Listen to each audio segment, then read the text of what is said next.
Ова време, минатата година, се случи земјотресот во Хаити.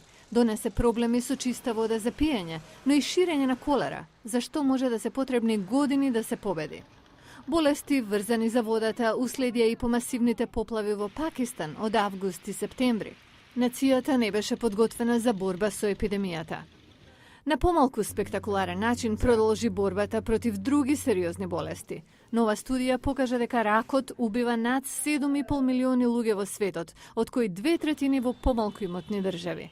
Ракот имено убива повеќе луѓе од сида, туберкулоза и маларија заедно, но светот ова не го сваќа сериозно, зашто само 5% од ресурсите за истражување на рак се трошат на земјите во развој. Но научниците работат на вакцини против некои видови рак. Најдена е една што го спречува ширењето на агресивна форма на рак на мозокот, што значи подолг век за овие пациенти. Но за Алцхаймеровата болест, од која страдаат барем 35 милиони луѓе во светот и е 6-та водечка причина за смрт во САД, се уште нема лек.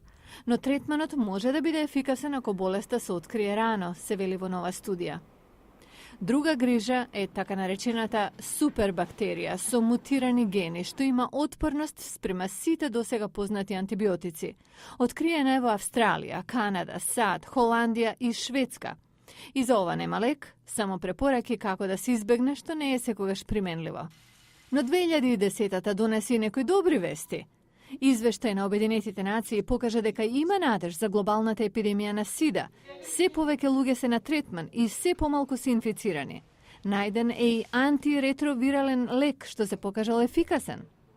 Друга голема вест беше тест што открива туберкулоза со 98% точност за само 2 часа и за тоа не е потребно специјално обучен персонал.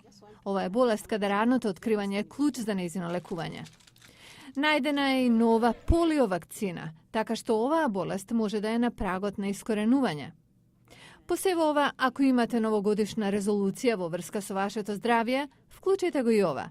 Витаминот Д, зашто не само што е добар за коските, туку штити и од рак, од срцева болест, а новородените и од респираторни инфекции, зашто многу малку е во наша моќ.